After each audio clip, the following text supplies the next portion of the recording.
गंवार पति। रचना पढ़ने लिखने की शौकीन थी, लेकिन पिता लड़कियों को पढ़ाने के बिल्कुल खिलाफ।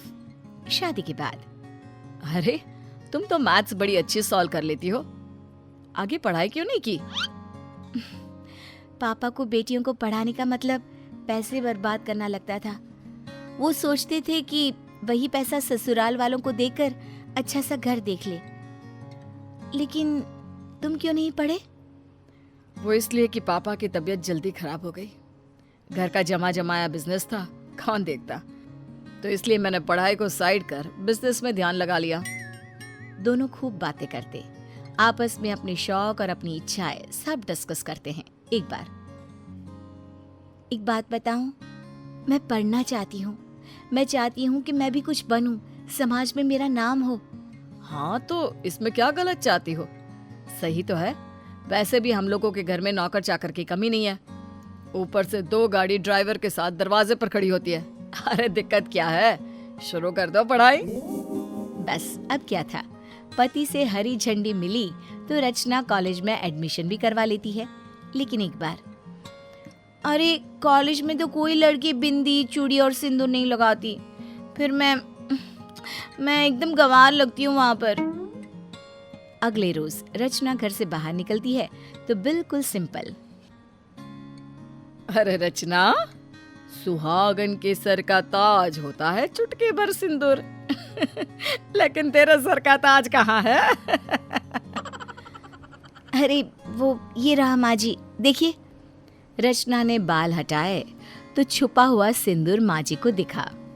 वो माँ जी कॉलेज में ना सिंदूर लगाकर कोई नहीं आता, इसीलिए। ये क्या बात होती है? ये बात तो मुझे बिल्कुल पसंद नहीं है, ना बिंदी ना चूड़ी। अरे नहीं, मैं ऐसे नहीं जाने दूंगी। जा पहले श्रृंगार करके आ।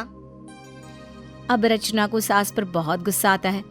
वो उस वक्त तो श्रृंगार कर लेती है, लेकिन फिर आज कॉलेज में सब मेरे ऊपर इतना हंस रहे थे कि क्या कहूँ, आंटी आंटी कर रहे थे। क्यों भला? तुम्हारी कौन सी बड़ी उम्र है? बस शादी ही तो हुई है। मैं इतनी चूड़ी, सिंदूर और बिंदी लगाकर जाऊंगी तो और क्या कहेंगे मुझे? ओहो, लेकिन उससे क्या हुआ? हुआ ये कि मैं सबसे अलग लगती हूँ। फिर रचना पति, जो कि कभी कॉलेज नहीं गया, उसे बढ़ा चढ़ाकर बातें बताने लगती है। ओहो, अच्छा ऐसा है। अरे ठीक है, तुम भी सिंपल जाओ, बस मैं माँ से बात कर लूंगा। अगले रोज रचना फिर किसी कंवारी लड़की की तरह बिना श्रृंगार कॉलेज जाने को निकलती है कि सास बोल पड़ती है। ये क्या है बहू, एक ही बात को रोज रोज बोलकर मैं अपनी बेइज्जती नहीं करवाना चाहती हूँ। जाकर पहन ले कुछ। तभी वहां रचना का पति आ जाता है। अरे माँ रहने देना, क्या हो गया? जैसे कॉलेज में सारे लड़के लड़कियां आते होंगे, उसे भी वैसे ही जाना होगा ना। अब जब मुझे कोई समस्या नहीं है तो तू क्यों बोल रही है? अरे वाह, क्या बात है, कौन सा गलत बोल रही हूँ? यही तो बोल रही हूँ कि सुहागन है, सुहागन की तरह रह। लेकिन माँ क्या करती, बेटे के सामने एक नहीं चलती। देख ले बेटा, एक दिन तुझे तेरी यही आजादी देना खलेगा, फिर कहेगा काश उस वक्त माँ मैंने तेरी बात मान ली होती। अरे मैंने दुनिया देखी है बेटा। फिर एक रोज सास की नजर बहू के मोबाइल पर पड़ती है, जिसमें वो किसी से खूब हंस हंस कर बात कर रही होती है।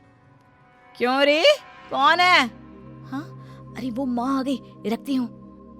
माँ नहीं, सासू माँ। क्यों नहीं बोला? वैसे तो लोगों से कहती रहती है सास आ गई, सास आ गई। देखा जरा फोन, किससे बात कर रही थी? सास की बात सुनकर बहू जोर जोर से चिल्लाने लगती है। हाय रे, यही दिन देखना रह गया था। माँ जी आप मुझ पर शक कर रही हैं। मैं अब कॉलेज जाऊंगी नहीं। तभी वहां रचना का पति आ जाता है। अरे रचना, क्या हो गया? माँ क्या है, क्यों बेचारे के पीछे लगी हो?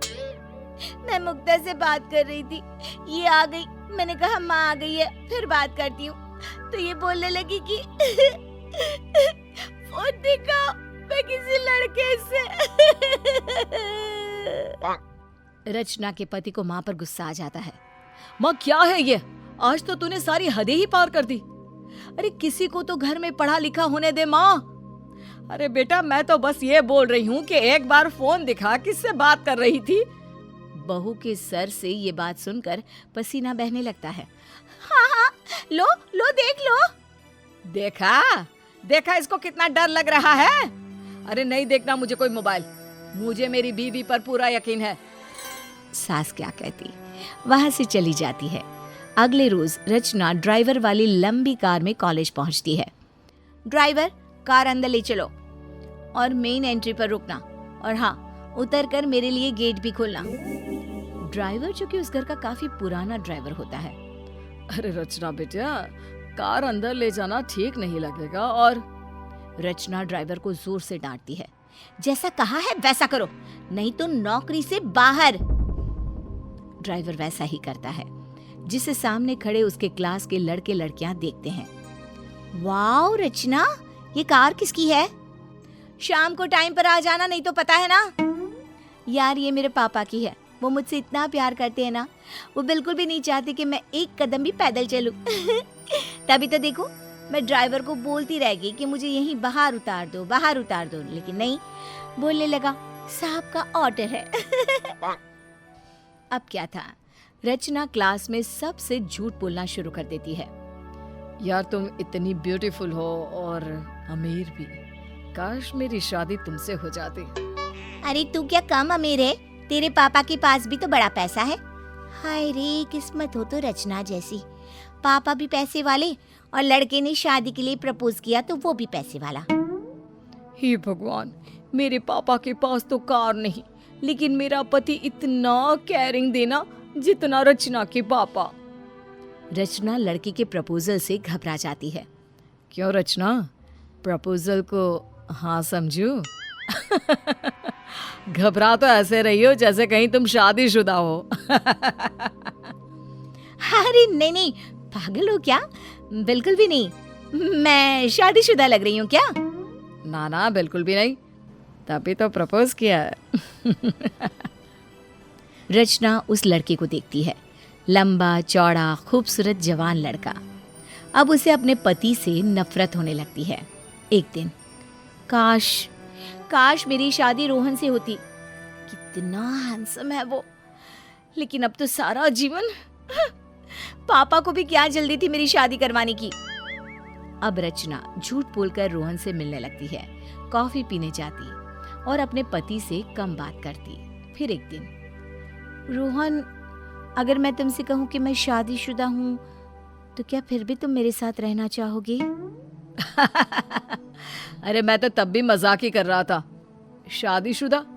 अरे आंटी जी, पूरा कॉलेज जानता है कि तुम शादीशुदा हो। रोहन की बात सुनकर रचना रोती हुई घर आती है। अरे क्या हुआ रचना, रोहन से लड़ाई हो गई क्या? रचना हैरान रह जाती है कि पति को ये बात कैसे पता चली। ठीक है, बस तुम्हारी खुशी के लिए मैं तलाक देता हूँ, तुम अपनी जिंदगी अपने हिसाब से जी लो। नहीं नहीं, मैं माफी मांगती हूँ, मैंने गलती कर दी। तुमने तो मुझे वो मौका दिया जो शायद ही कोई पति अपनी बीवी को देता हो। तुमने मुझ पर अपनी माँ से भी ज्यादा भरोसा किया, मुझे माफ कर दो। पति कुछ नहीं कहता और वहां से चला जाता है। अगले रोज से रचना पूरे श्रृंगार के साथ कॉलेज जाती है और अच्छे से पढ़ाई पूरी करती है।